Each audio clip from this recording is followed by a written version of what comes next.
ವತಿಯಿಂದ ಅಂತಾರಾಷ್ಟ್ರೀಯ ಮಹಿಳಾ ದಿನಾಚರಣೆ ಹಾಗೂ ಸನ್ಮಾನ ಸಮಾರಂಭ ಹಗರಿಬೊಮ್ಮನಹಳ್ಳಿ ಅಂತಾರಾಷ್ಟ್ರೀಯ ಮಹಿಳಾ ದಿನಾಚರಣೆ ಅಂಗವಾಗಿ ಉದ್ಘಾಟನೆ. ಡಾಕ್ಟರ್ ಗಂಗಾ ಎಂಬಿಬಿಎಸ್ ಮೆಡಿಕಲ್ ಅಧಿಕಾರಿ, ಪ್ರಾಥಮಿಕ ಆರೋಗ್ಯ ಕೇಂದ್ರ, ಕೋಗಳಿ. ಎಬಿಎಸ್ ಗ್ರೂಪ್ ಸಂಸ್ಥಾಪಕಿ ಶಂಷಾದ್ ಬೇಗಂ. ಸುಮಾರು 17 ವರ್ಷದ ಕಾಲ ರೈತರ ಹೋರಾಟಗಾರ್ತಿಯಾಗಿ ಜನಸೇವೆ ಮಾಡುತ್ತಾ ಹಾಗೆಯೇ ಸಮಾಜ ಸೇವೆ ಕೂಡ ಮಾಡ್ತಾ ಬಂದಿದ್ದೇನೆ. ಈಗ ನಾನು ಒಂದು ಸ್ವಂತ ಸಂಸ್ಥೆಯನ್ನು ತೆರೆದಿದ್ದೇನೆ. ಅದರಲ್ಲಿ ಸರಿಸುಮಾರು 10,000 ಮಹಿಳೆಯರಿಗೆ ಉದ್ಯೋಗ ಅವಕಾಶ ಕಲ್ಪಿಸಿಕೊಡಬೇಕು ಎನ್ನುವ ಆಸೆ ನನ್ನದು. ಈ ನನ್ನ ಪರಿಶ್ರಮ ಸುಮಾರು 2.5 ವರ್ಷ ಕಾಲ ಶ್ರಮಿಸಿದ್ದೇನೆ. ಅದಕ್ಕೆ ತಕ್ಕ ಶ್ರಮ ದೊರೆತಿದೆ. ಮುಂದಿನ ದಿನಮಾನಗಳಲ್ಲಿಯೂ ಕೂಡ ಅನೇಕ ಸಂಸ್ಥೆಗಳನ್ನು ತೆರೆದು ಸಾವಿರಾರು ಮಹಿಳೆಯರಿಗೆ ಉದ್ಯೋಗ ಅವಕಾಶ ಕೊಡಬೇಕು ಎಂದು ಆಲೋಚನೆಗಳು ಇವೆ. ಅದೇ ರೀತಿ ಎಲ್ಲ ಮಹಿಳೆಯರು ಸಹಕರಿಸಿದರೆ ಮಹಿಳೆಯರು ಯಾವುದರಲ್ಲೂ ಕಮ್ಮಿ ಇಲ್ಲ ಎಂದು ತೋರಿಸುವುದೇ ನನ್ನ ಗುರಿ ಎಂದು ಮಾತನಾಡಿದರು. ಈ ಸಂದರ್ಭದಲ್ಲಿ ಡಾಕ್ಟರ್ ಗಂಗಾ ಎಂಬಿಬಿಎಸ್ ಸಮಾಜದಲ್ಲಿ ಎಲ್ಲ ಮಹಿಳೆಯರು ಇಂಥದ್ದೊಂದು ಸಂಸ್ಥೆಯಲ್ಲಿ ಕೆಲಸ ಮಾಡಲು ಮುಂದಾದಾಗ ಸಮಾಜದಲ್ಲಿ ಅತಿ ಬೇಗ ಗುರುತಿಸಿಕೊಳ್ಳಬಹುದು ಎಂದರು. ಹಾಗೆಯೇ ವೀಣಾ ಮಹಾಂತೇಶ್ ಮುಖ್ಯಸ್ಥರು, ಎಂಪಿ ಪ್ರಕಾಶ್ ಸಮಾಜಮುಖಿ ಟ್ರಸ್ಟ್ ಹೂವಿನ ಹಡಗಲಿ ಮಹಿಳೆಯರಿಗೆ ಮೊಟ್ಟಮೊದಲ ಬಾರಿಗೆ ಮತದಾನದ ಹಕ್ಕನ್ನು ಕಲ್ಪಿಸಿಕೊಟ್ಟ ಮಹಾನ್ ವ್ಯಕ್ತಿ ಎಂದರೆ ಅದು ಅಂಬೇಡ್ಕರ್ ಎಂದು ಹೇಳಿದರು. ಮಹಿಳೆಯರಿಗೆ ಮೊಟ್ಟಮೊದಲಿಗೆ ಮತದಾನ ಹಕ್ಕು ಇರಲಿ, ಸಂವಿಧಾನ ರಚನೆ ಮಹಿಳೆಯರಿಗೆ ಸ್ವಾತಂತ್ರ್ಯವನ್ನು ನೀಡಿದೆ. ಆರೋಗ್ಯ ಇಲಾಖೆಗೆ ಒಂದು ಮಾತ್ರ ಘಟನೆಯಲ್ಲಿ ನಾನು ಹೇಳಿದ್ದೆ, ಸರ್ ಯಾರು ಜಾಸ್ತಿ ಹಣ ತಗೋಬೇಡ್ರಿ, ಇವತ್ತಿನ ದಿನ ಆ ಮಾತು ಎಂದು ಬರ್ತಾ ಇದೆ. ಹೋರಾಟದ ವಿಷಯ ಬಂದಿದ್ದೆ ಹೇಳ್ತಾ ಇದ್ದೀನಿ, ಅನ್ಯತಾ ಭಾವಿಸ್ಬೇಡ್ರಿ. ತುಂಬಾ ದುಡ್ಡು ತಗೋಬೇಡ್ರಿ ಅಂತ ಒಬ್ಬರು ಹೇಳಿದ್ದೆ. ಆದ್ರೆ ಅತಿ ಹೆಚ್ಚು ದುಡ್ಡಿಂದೇನೋ ಒಂದಲ್ಲಿ ಇದು ಆಗಿತ್ತೆ. ಬಡವರ ಪರವಾಗಿ ನಿಂತು ದೊಡ್ಡ ಮಟ್ಟಿಗೆ ಧ್ವನಿ ಎತ್ತಿದ್ದೆ. ಇದೇ ರಾಜ್ಯಾದ್ಯಂತ ದೇಶಾದ್ಯಂತ ಒಂದು ವರದಿಯಾಗಿತ್ತು. ನನ್ನ ಆತ್ಮಸಾಕ್ಷಿಯಾಗಿ ನಾನು ಎಲ್ಲಿ ತಪ್ಪು ಮಾಡಿಲ್ಲ, ಏನಿಲ್ಲ, ಒಳ್ಳೆ ರೀತಿಯಲ್ಲಿ ಬಂದಿದ್ದೀನಿ. ಇದು ನಾನು ಇವತ್ತಿನ ದಿನ ಹೇಳಿಕ್ಕೆ ಇಷ್ಟಪಡ್ತೀನಿ. ಹೋರಾಟದ ಜರ್ನಿಯಿಂದ ನಾನು ಒಬ್ಬ ಉದ್ಯಮಿ ಆಗ್ಬೇಕು, ನಾನು ಒಂದು ಒಳ್ಳೆ ಹೆಸರು ಮಾಡ್ಬೇಕು. ಹೋರಾಟದ ಜರ್ನಿ ಈಗ ನಮ್ಮ ಮಕ್ಕಳು ಒಂದು ವಯಸ್ಸಿಗೆ ಬರ್ತಾರೆ ಅಂತ ಯೋಚನೆ ಮಾಡಿ ನಾನು ಏನ್ ಮಾಡ್ಬೇಕಂತ ಒಂದು 3-4 ತಿಂಗಳ ಯೋಚನೆ ಮಾಡಿದೆ. ಮನೆಯಲ್ಲಿ ಕೂತ್ಕೊಂಡು ಯೋಚನೆ ಮಾಡಿದಾಗ ನನ್ಗೆ ನನ್ನ ಸೋದರ ಬಾಬು ಅಂತ ಬಂದ್ರು, ಸಿಕ್ಕರು. ಅವರು ಬೆಂಗಳೂರಲ್ಲಿ ಅವರು 2 ಕಂಪನಿ ನಡೆಸ್ತಾ ಇದ್ರು.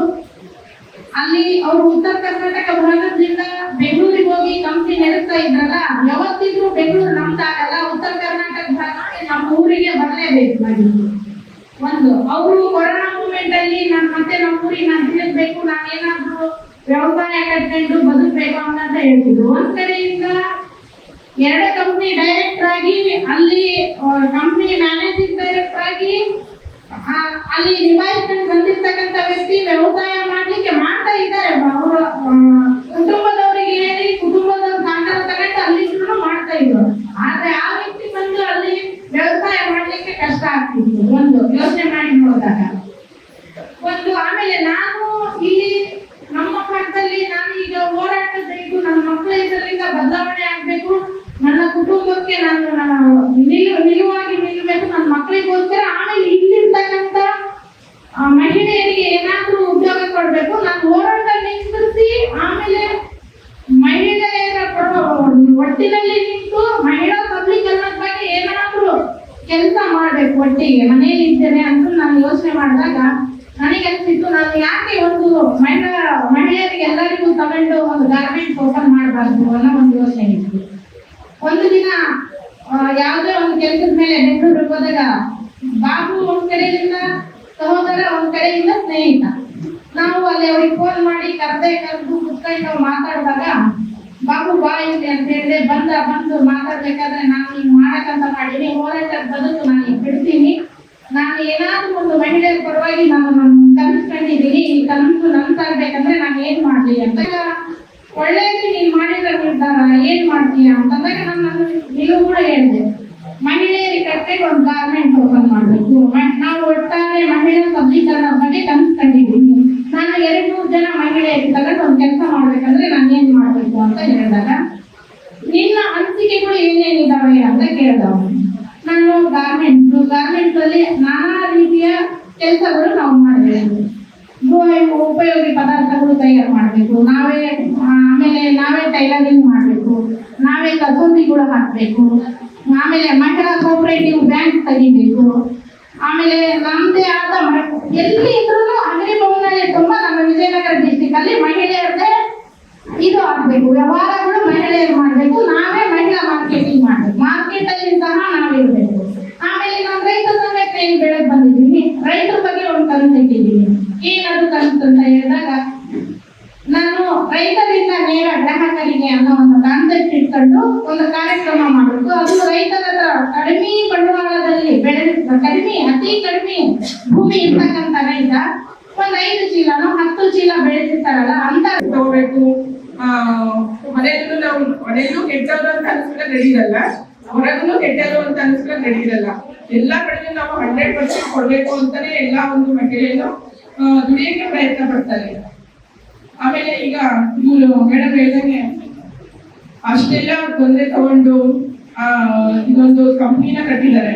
ಅದೇ ರೀತಿ ಎಲ್ಲಾ ಹೆಣ್ಣು ಮಕ್ಕಳು ಒಂದಲ್ಲ ಒಂದು ರಂಗದಲ್ಲಿ ನಾವು ಮುಂದುವರಬೇಕು ಮತ್ತು ನಾವೊಂದು ಸಮಾಜದಲ್ಲಿ ಗುರುತಿಸ್ಕೋಬೇಕು. ಈಗ ಆಲ್ರೆಡಿ 90% ನಾವೆಲ್ಲ ಎಲ್ಲಾ ರಂಗದಲ್ಲೂ ಆಲ್ರೆಡಿ ನಾವು ಗುರುತಿಸ್ಕೊಳ್ತಾ ಇದ್ವಿ. ಆದ್ರೆ ನಾವು ಇನ್ನೂ ಮುಂದೆ ತಗೊಂಡೋಗಿ ನಾವು ಇನ್ನೂ ಒಂದು ಹೆಚ್ಚಿನ ರೀತಿಯಲ್ಲಿ ಎಲ್ಲರಿಗೂ ಒಳ್ಳೆ ರೀತಿಯಲ್ಲಿ, ಅಂದ್ರೆ ಈಗ ಯಾರಿಗೂ ಏನು ತೊಂದರೆ ಮಾಡ್ದಂಗೆ ನಾವು ಒಂದು ಬೆಳಿಬೇಕು ಅಂತ ನಾನು ಇಷ್ಟಪಡ್ತೀನಿ. ಮತ್ತೆ ಇನ್ನೊಂದು ಏನಂದ್ರೆ, ಈಗ ನಾನು ಡಾಕ್ಟರ್ಗೆ ಹೇಳೋದೇನಪ್ಪಾ ಅಂದ್ರೆ, ಈಗ ನಾವು ನಮ್ಮ ಆರೋಗ್ಯ ಕೂಡ ನಾವು ಆರೋಗ್ಯವೇ ಮಹಾಭಾಗ್ಯ ಅಂತ ನಿಮ್ಗೆಲ್ಲ ಗೊತ್ತಿರೋ ಹಂಗೆ ಆರೋಗ್ಯನ ಚೆನ್ನಾಗಿ ಇಟ್ಕೋಬೇಕು. ಈಗ ಆರೋಗ್ಯ ಅಂದ್ರೆ ನಾವು ನಮ್ಮನ್ನ ನಾವು ಫಸ್ಟ್ ಇಷ್ಟಪಡ್ಬೇಕು. ಅಂದ್ರೆ ಸೆಲ್ಫ್ ಲವ್ ಮತ್ತೆ ಸೆಲ್ಫ್ ರೆಸ್ಪೆಕ್ಟ್. ಅದೇ ನಮ್ಮನ್ನ ನಾವು ಇಷ್ಟಪಡ್ಬೇಕು, ನಮ್ಮ ದೇಹವನ್ನ ನಾವು ಇಷ್ಟಪಡ್ಬೇಕು ಫಸ್ಟ್. ಹಂಗಾದ್ರೆ ನಾವು ನಮ್ಮ ಆರೋಗ್ಯವನ್ನ ನಾವು ಚೆನ್ನಾಗಿದ್ರೆ ಮಾತ್ರ ನಾವು ಎಲ್ಲಾ ಕ್ಷೇತ್ರಗಳಲ್ಲೂ ಎಲ್ಲಾ ರಂಗಗಳಲ್ಲೂ ನಾವು ಮುಂದೆ ಬರ್ಬೋದು ಅಂತ ಹೇಳ್ತಾ, ನನಗೆ ಇಲ್ಲಿ ಕರೆದು ಅವಕಾಶ ಕೊಟ್ಟಿದ್ದಕ್ಕೆ ನಿಮ್ಗೆಲ್ಲರಿಗೂ ಧನ್ಯವಾದ ಹೇಳ್ತಾ, ಕೊನೆಗಾಗಿ ಅಂತಾರಾಷ್ಟ್ರೀಯ ಮಹಿಳಾ ದಿನಾಚರಣೆಯ ಶುಭಾಶಯಗಳು ಎಲ್ಲಾ ಮಹಿಳೆಯರಿಗೂ ಅಂತ ಹೇಳ್ತಾ ನನ್ನ ಮಾತನ್ನು ಮುಗಿಸ್ತೀನಿ. ಎಲ್ಲ ನಮ್ಮ ತಾಯಂದಿರು, ಅಕ್ಕಂದಿರಿಗೂ ಮಹಿಳಾ ಅಂತಾರಾಷ್ಟ್ರೀಯ ಹಬ್ಬದೆಂದು ತಟ್ಟುವೆವು ಜ್ಞಾನದ ದ್ವಾರಗಳನ್ನು. ಎಷ್ಟೇ ಕಷ್ಟ ಅದರಲ್ಲಿ ಮುಗಿ ಕುಸಿಯುವುದಿಲ್ಲ, ದಿಟ್ಟ ದಾರಿ ತೋರಲೆಂದು ಅಂತ ಮಹಿಳೆಯರು ನಾವು ಏನೇ ಕಷ್ಟದಲ್ಲಿ ಮುಂದೆ ನಿಂತು ಭಾಗವಹಿಸ್ತೀವಿ, ಮಾಡ್ತೀವಿ. ಓಕೆ, ಎಲ್ಲರೂ ಇದೆ. ಯಾಕಂದ್ರೆ ತುಂಬಾ ಸಾಧನೆ ಮಾಡಿರ್ತಕ್ಕಂಥ ಮಹಿಳೆಯರು ನಮ್ಮ ಹಿಂದೆ ಇದ್ದಾರೆ, ಈಗ ಕಣ್ಮುಂದೆ ಕೂಡ ಇದ್ದಾರೆ. ದಿನ ಬೆಳಗ್ಗೆ ಬೇಗ ಎದ್ದು ಬಂದು ಕೆಲಸ ಮಾಡ್ತೀವಿ ಅಂತ ಹೇಳ್ತಾರೆ. ಅದೆಲ್ಲ ಇರಲಿ. ಮೊದಲು ಮನೆಗೆ ಮಾರಿ ಆಗಲಿ ಊರಿಗೆ ಉಪಕಾರವನ್ನು ಇರೋದು ನಾವು ತಗೋಬಾರ್ದು. ಈಗ ನಾವು ಹೊರಗಡೆ ಬಂದು ನಾವು ಇರ್ತಕ್ಕಂಥ ಗಂಡು ಮಕ್ಕಳು ಅವರಿಗೂ ಪ್ರಾಮುಖ್ಯತೆ ಕೊಡಬೇಕು. ಯಾಕಂದ್ರೆ ತುಂಬಾ ಜನ ಹಿರಿಯರಾದಂತ ಅತ್ತೆ ಮಾವ ಅಣ್ಣ ತಮ್ಮ ಯಾರಿದ್ದಾರೋ ಅವರಿಗೆ ಮೊದಲನೇದಾಗಿ ಆದ್ಯತೆ ಕೊಡಬೇಕು. ಇವತ್ತು ಮಹಿಳೆಯರಲ್ಲಿ ಕೇಳ್ಕೊಳ್ತೀನಿ, ನಾವು ಯಾವತ್ತು ಯಾರಿಂದಲೂ ಕೆಟ್ಟವರಾಗಬಾರ್ದು, ಎಲ್ಲರ ದೃಷ್ಟಿಯಲ್ಲಿ ಒಳ್ಳೆಯವರಾಗಬೇಕು. ನಾನು ಮಹಿಳೆಯರಲ್ಲಿ ಒಂದು ವಿನಂತಿ ಮಾಡ್ಕೊಳ್ತೀನಿ, ದಯವಿಟ್ಟು ಎಲ್ಲರನ್ನ ಮನೆಯಲ್ಲಿ ಇರ್ತಕ್ಕಂಥವ್ರು ಮೊದಲು ಗಮನಿಸಿ ಆಮೇಲೆ ಹೊರಗಡೆ ಸ್ವಾವಲಂಬಿ ಕೆಲಸಗಳನ್ನ ಮಾಡ್ಬೇಕಂತ ಈ ಮೂಲಕ ಕೇಳ್ಕೊಳ್ತೀನಿ. ಇವತ್ತು ನಮ್ಮ ತಾಯಿಯರು ಹೇಳಿದ್ರು, ಬೆಳಗಾವಿ ಎದ್ದು ನಾವು ಇವತ್ತು ಪೌರಿಕ ಕಾರ್ಮಿಕರು ಅಂದ್ರೆ ಪರಸ್ಪರ ಕಾರ್ಯಕರ್ತರು ಬಂದಿದ್ದಾರೆ ಪಾಪ. ಇಲ್ಲ, ನಮಗೆ 365 ದಿನ ಮಹಿಳಾ ದಿನಾಚರಣೆ, ಹಾಗಾಗಿ ಇದು ಒಂದು ಸಾಂಕೇತಿಕ ಆಚರಣೆ ಮಾತ್ರ. ಹಾಗೇನೆ ABS ಬಗ್ಗೆ ಗ್ರೂಪ್ ಬಗ್ಗೆ ಮಾತಾಡ್ಕೊಂಡು ಹೇಳ್ತಾ ಇದ್ರು. ನಾನು ಮಹಿಳಾ ದಿನಾಚರಣೆ ABS ಹೇಳಿದ್ರು ಜೊತೆಗೆ ಸರಿ ಆಗುತ್ತೆ ಅನ್ಸುತ್ತೆ. ಯಾಕಂದ್ರೆ ABS ಅಂಬೇಡ್ಕರ್, ಬುದ್ಧ, ಬಸವ ಇದೊಂದು ಈ ಸೇರ್ಸಿದ್ರೆ ಒಳ್ಳೇದಿತ್ತು ಅಂತ. ಬುದ್ಧ ಬಸವ ಅಂತ ನಮ್ಗೆ ಮತ್ತೆ ಸೂಫಿ ಸಂತ ಬಗ್ಗೆ ಹೇಳ್ತಾ ಇದ್ದಾರೆ. ಈ 4 ಜನದ ಬಗ್ಗೆ ಹೇಳ್ಬೇಕಂದಾಗ ಮಹಿಳೆಯರನ್ನ ಜೊತೆಗೆ ಸೇರಿಸ್ಕೊಂಡು ಮಾತಾಡೋದು ಅಗತ್ಯ ಇದೆ. ಅಂಬೇಡ್ಕರ್ ನಮ್ಮ ಸಂವಿಧಾನದಲ್ಲಿ ಮಹಿಳೆಯರಿಗೆ ಪ್ರಪ್ರಥಮ ಬಾರಿಗೆ ಮತದಾನದ ಹಕ್ಕನ್ನು ನೀಡಿರ್ತಕ್ಕಂಥ ವ್ಯಕ್ತಿ ಅಂಬೇಡ್ಕರ್. ಅವರು ಇಲ್ಲ ಅಂತಿದ್ರೆ ನಾವು ಯಾರು ಈ ಸ್ಟೇಜ್ ಮೇಲೆ ನಿಂತ್ಕೊಂಡು ಮಾತಾಡೋಕೆ ಅವಕಾಶಗಳೇ ಇರ್ತಾ ಇರಲಿಲ್ಲ. ನಮಗಿಂತ ಮುಂಚೆನೆ ಸ್ವತಂತ್ರ ಬಂದಿರ್ತಕ್ಕಂಥ ಯುರೋಪ್ ಅಲ್ಲಿ ಆಗಿರ್ತಕ್ಕಂಥ ಅಂದ್ರೆ ಫ್ರಾನ್ಸ್ ಅಲ್ಲಿ ಆಗಿರ್ಬೋದು, ಕ್ರಾಂತಿಯ ನಂತರ ಅಲ್ಲಿ ಪ್ರಜಾಪ್ರಭುತ್ವ ಬಂದಾಗ ಆಗಿರ್ಬೋದು, ಅಥವಾ ಅಮೆರಿಕದಲ್ಲಿ ಆಗಿರ್ಬೋದು, ಮೊದಲಿಗೆ ಮಹಿಳಾ ಮತದಾನದ ಹಕ್ಕು ಇರಲಿಲ್ಲ. ಅವರು ಎಷ್ಟೋ ದಿನಗಳ ನಂತರ ಅವರಿಗೆ ಮತದಾನದ ಹಕ್ಕು ಬಂತು. ಆದ್ರೆ ನಮ್ಮ ಸಂವಿಧಾನ ರಚನೆ ಆಗಿದ್ದ ವರ್ಷ ಯಾವ ಚುನಾವಣೆ ನಡೀತು ಅವತ್ತೇ ನಮಗೆ ಮಹಿಳೆಯರಿಗೆ ಬೇಕಾಗಿರ್ತಕ್ಕಂಥ ಅಧಿಕಾರಗಳು ನಾವು ಕೇಳಿದಾಗ ತಿರಸ್ಕಾರ ಆದಾಗ ಪಾರ್ಲಿಮೆಂಟಿಂದ ಹೊರಗಡೆ ಬಂದು ತಮ್ಮ ಸಚಿವ ಸ್ಥಾನಕ್ಕೆ ರಾಜೀನಾಮೆ ಕೊಟ್ಟಿರ್ತಕ್ಕಂಥ ಒಬ್ಬ ವ್ಯಕ್ತಿ ಮಹಿಳೆಯರಿಗಾಗಿಯೇ ತನ್ನ ಸ್ಥಾನವನ್ನು ತ್ಯಾಗ ಮಾಡಿರ್ತಕ್ಕಂಥವ್ರೆ ಅಂಬೇಡ್ಕರ್ ಅವರು. ಅಂಬೇಡ್ಕರ್ ಅವರು ಒಂದು ಜಾತಿಗೆ ಸೀಮಿತರಲ್ಲ, ಎಲ್ಲರನ್ನೂ ಅದರಲ್ಲೂ ವಿಶೇಷವಾಗಿ ಮಹಿಳೆಯರಿಗೆ ಅವರು ಬೇಕಾಗಿರ್ತಕ್ಕಂಥ ವ್ಯಕ್ತಿ. ಆ ಹೆಸರನ್ನ ಇಟ್ಕೊಂಡಿರ್ತಕ್ಕಂಥವ್ರು ಮುಂದೆ ಅದೇ ಅವರ ಮಾರ್ಗದಲ್ಲಿ ನಡೆಯಬೇಕು ಅನ್ನೋದು ನನ್ನ ಒಂದು ಆಸೆ. ಹಾಗೆ ಬಿ ಅಂದ್ರೆ ಬುದ್ಧ ಮತ್ತೆ ಬಸವ. ನಾವೀಗ 21ನೇ ಶತಮಾನದಲ್ಲಿ ನಿಂತ್ಕೊಂಡು ಸಣ್ಣ ಬಟ್ಟೆ ಹಾಕೊಂಡು ಹೊರಗಡೆ ಹೋಗ್ಬೇಡಿ, ನಿಮ್ಮ ಅಂಗಾಂಗವನ್ನ ಪ್ರದರ್ಶನ ಮಾಡಬೇಡಿ, ನಿಮ್ಗೆ ರೇಪ್ ಆಗುತ್ತೆ ಇಲ್ಲ ಇದಾಗುತ್ತೆ. ಯಾವ್ದಾದ್ರು ಒಂದು ರೇಪ್ ವಿಷಯ ಮಾತಾಡಬೇಕಾದ್ರೆ ಟಿವಿನಲ್ಲಿ ನೋಡ್ತಾ ಇರ್ತೀರಾ, ಯಾಕೆ ಹಂಗಾಯ್ತು ಏನು ಅಂತೆಲ್ಲ ಚರ್ಚೆ ಮಾಡ್ಬೇಕಾದ್ರೆ ಆ ಹುಡುಗಿ ಡ್ರೆಸ್ ಸರಿಯಾಗಿ ಹಾಕೊಂಡಿರ್ಲಿಲ್ಲ, ಡ್ರೆಸ್ ಕೋಡ್ ಮಾಡ್ಬೇಕು, ಹೊರಗಡೆ ಹೋಗ್ಬೇಕು, ಹಿಂಗ್ ಹಾಕೋಬೇಕು, ಹಂಗ ಹಾಕಬೇಕು ಅಂತ ಮಾತಾಡ್ತಕ್ಕಂಥ ಗಂಡ್ಮಕ್ಳು ನೋಡಿದೀನಿ ಹೊರತು ಅವಳು ಸ್ವತಂತ್ರ ಬಂದಂಗೆ ಅವಳು ಬಟ್ಟೆ ಹಾಕೊಂಡು ಹೋದ್ರೆ ಏನು ತೊಂದರೆ ಇಲ್ಲ ಅನ್ನೋದು ಯಾರು ಮಾತಾಡೋದೇ ಇಲ್ಲ.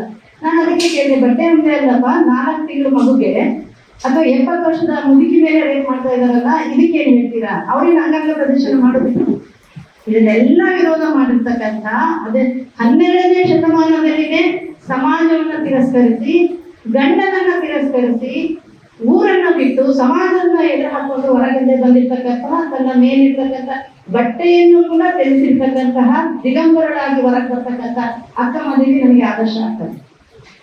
ಆ ಸಂದರ್ಭದಲ್ಲಿ ನಾವು ಈ 21ನೇ ಶತಮಾನದಲ್ಲೇ ನಾವು ಈ ರೀತಿಯಲ್ಲಿ ಯೋಚನೆ ಮಾಡ್ತಕ್ಕಂಥ ಕಾಲಘಟ್ಟದಲ್ಲಿದ್ದ 800-900 ವರ್ಷದ ಹಿಂದೆ ಹೋಗಿ ಆಗಿನ ಪರಿಸ್ಥಿತಿ ಹೇಗೆ ಎಷ್ಟು ಕ್ರೂರವಾಗಿರ್ಬೋದು. ಮಹಿಳೆ ತನ್ನ ಬಟ್ಟೆಯನ್ನು ತಿರಸ್ಕರಿಸಿ ಹೊರಗಡೆ ಬಂದು 400-500 ಕಿಲೋಮೀಟರ್ಗಳ ಗಟ್ಟಲೆ ಅಂದ್ರೆ ಉಡುಗಡೆಯಿಂದ 400-500 ಅಲ್ಲ 700 ಆಗುತ್ತೆ ಅನ್ಸುತ್ತೆ, ಬಸವ ಕಲ್ಯಾಣಕ್ಕೆ ಹೋಗ್ತಾಳೆ, ನಡ್ಕೊಂಡು ಹೋಗ್ತಾಳೆ. ಕಾಡು ಮೇಡು ಪ್ರಾಣಿಗಳು ಎಲ್ಲವನ್ನು ತಿರಸ್ಕರಿಸಿ ಬಸವ ಕಲ್ಯಾಣಕ್ಕೆ ಹೋಗಿ ಅಲ್ಲನ ಹತ್ರ ಮಾತಾಡ್ತಾಳೆ. ಅಲ್ಲಮ್ಮ ಕೇಳ್ತಾನೆ, ನೀನ್ ಯಾಕೆ ನಿನ್ನ ಅಂಗಾಂಗಗಳನ್ನ ಕೂದಿನ ಮುಚ್ಕೊಂಡಿದೀಯಾ ಅಂತ. ನಾನು ಪರಿಶುದ್ಧವಾಗಿದ್ದೀನಿ, ಅದೇ ಸಮಾಜದ ದೃಷ್ಟಿಗೆ ನೀವು ಬರ್ಬೇಕಾದ್ರೆ ಅಲ್ಲಿ ಆಕ್ಚುಲಿ ಅವಳು ಅನುಭವ ಮಂಟಪಕ್ಕೆ ಹೋಗ್ಬೇಕಾದ್ರೆ ಬಸವ ಇವರು ಹೇಳ್ತಾರೆ, ಅದೇ ಸಲ ಅವರು ಅಲ್ಲಿನ ಒಬ್ಬರ ಕೆಲಸ ಮಾಡ್ತಕ್ಕಂಥ ಹೋಗಿ ಅವ್ರಿಗೆ ಮಡಿ ಹಾಕ್ಸು ಅಂತ ಹೇಳಿದಾಗ, ನಾನು ಮಡಿ ಹೀಗೆಲ್ಲ ಮೇಲೆ ನಡ್ಕೊಂಡ್ ಬರೋದಿಲ್ಲ ಅಂದಾಗ ಅವಳಿಗೆ ಅವಳು ದೇಹಕ್ಕೆ ಅದನ್ನು ಮುಚ್ಚಿ ಕಳಿಸ್ತಾರೆ. ಅದಕ್ಕೆ ಅವರು ಅಲ್ಲಮ್ಮ ಪ್ರಶ್ನೆ ಮಾಡ್ತಾರೆ. ಅವ್ರ ಇಬ್ಬರ ಪ್ರಶ್ನೆಗಳಲ್ಲಿಯೇ ಅವನು ಅಲ್ಲಮ್ಮ ಅರ್ಥ ಮಾಡ್ಕೊಳ್ತಾನೆ ಅವಳು ಎಷ್ಟು ಪವಿತ್ರವಾಗಿರ್ತಕ್ಕಂಥವ್ರು, ಅವ್ರು ಏನು ಆಸೆಗಳಿದೆ, ಏನು ಮುಟ್ಟಬೇಕಂತ ಇದ್ದಾರೆ ಅಂತೇಳಿ. ಹಾಗೆ ಅನುಭವ ಮಂಟಪದಲ್ಲಿ ಬರೀ ಅಕ್ಕಮದೇವಿ ಒಂದೇ ಅಲ್ಲ, ಎಲ್ಲರೂ ಸಮಾಜ ಸುಧಾರಣೆಯಲ್ಲಿ ಅಂದ್ರೆ ಆಕ್ಚುಲಿ ಹೇಳ್ಬೇಕು ಅಂದ್ರೆ ಬರೀ 35 ಜನ ನಮ್ಗೆ ಹೆಣ್ಮಕ್ಳು ಸಿಗ್ತಾರೆ ವಚನಕಾರ್ತಿಯರಲ್ಲಿ, ಎಷ್ಟು ಜನ ನಮ್ಗೆ ಸಿಗಲ್ಲ. ಅದರಲ್ಲಿ ಅವಳು ತನ್ನ ಕೆಲಸವನ್ನ ಮಾಡ್ಕೊಂಡು ಸುಳೆಗಾರಿಕೆ ಅಂದಾಗ ಅವಳು ಟ್ಯಾಕ್ಸ್ ಕಟ್ತಾ ಇರ್ತಾರೆ. ಆಗಿನ ಕಾಲದಲ್ಲೆಲ್ಲ ಟ್ಯಾಕ್ಸ್ ಇರ್ತದಿದೆ.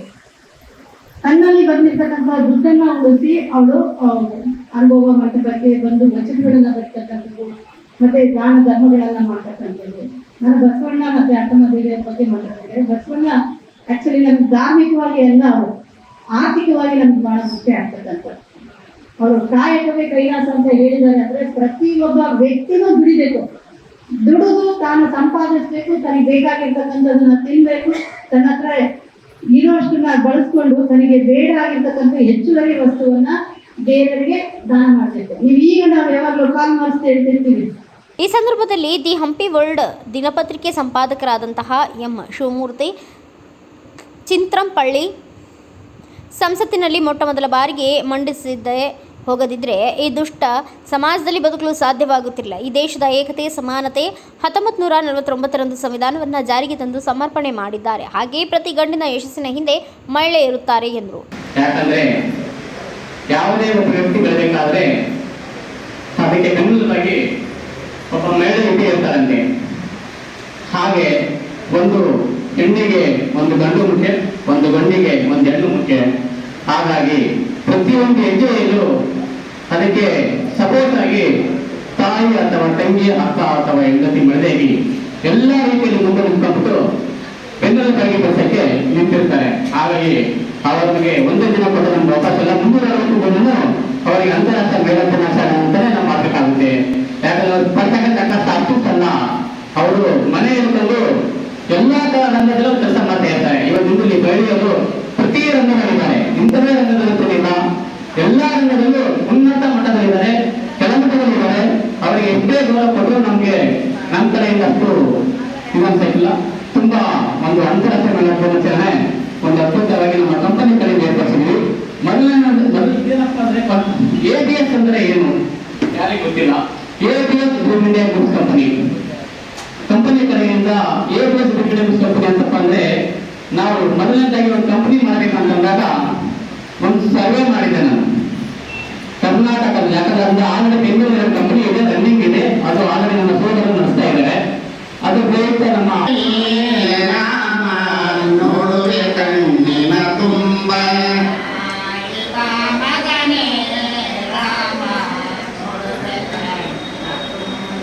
ಆಡಿ ಬಾ ಮಗನೇ ರಾಮ ನೋಡುವೆ ಕಣ್ಣಿನ ತುಂಬ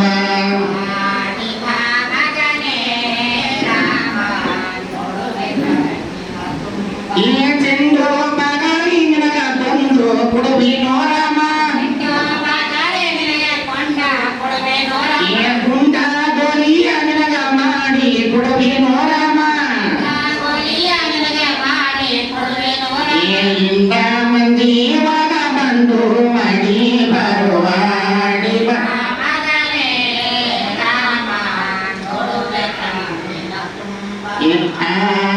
ಈ ಸಂದರ್ಭದಲ್ಲಿ ರಾಮವ್ವ ಜೋಗತಿ ಜಾನಪದ ಅಕಾಡೆಮಿ ಪುರಸ್ಕೃತರು ಕಲಾ ತಂಡದಿಂದ ಜಾನಪದ ಹಾಡು ಮುಖಾಂತರ ಮಹಿಳೆಯರ ಗಮನ ಸೆಳೆಯಿತು. ABS ಗ್ರೂಪ್ ಇನ್ನೋರ್ವ ಮುಖ್ಯಸ್ಥ ಬಾಬುರಾವ್ ರಿಟೇಕ್. ABS ಗ್ರೂಪ್ ಇನ್ನೋರ್ವ ಮುಖ್ಯಸ್ಥ ಬಾಬು ಇವರು ಪ್ರತಿಯೊಬ್ಬ ವ್ಯಕ್ತಿಗೆ ಮಹಿಳೆಗೆ ಆಶ್ರಯ ಬಹುಮುಖ್ಯ. ಅದು ತಂಗಿ ಆಗಿರಬಹುದು, ತಾಯಿ ಆಗಿರ್ಬೋದು, ಅಜ್ಜಿ ಆಗಿರ್ಬೋದು, ಎಲ್ಲ ರಂಗದಲ್ಲೂ ಮಹಿಳೆಯರ ಕಾರ್ಯ ಮುಖ್ಯ ಎಂದರು.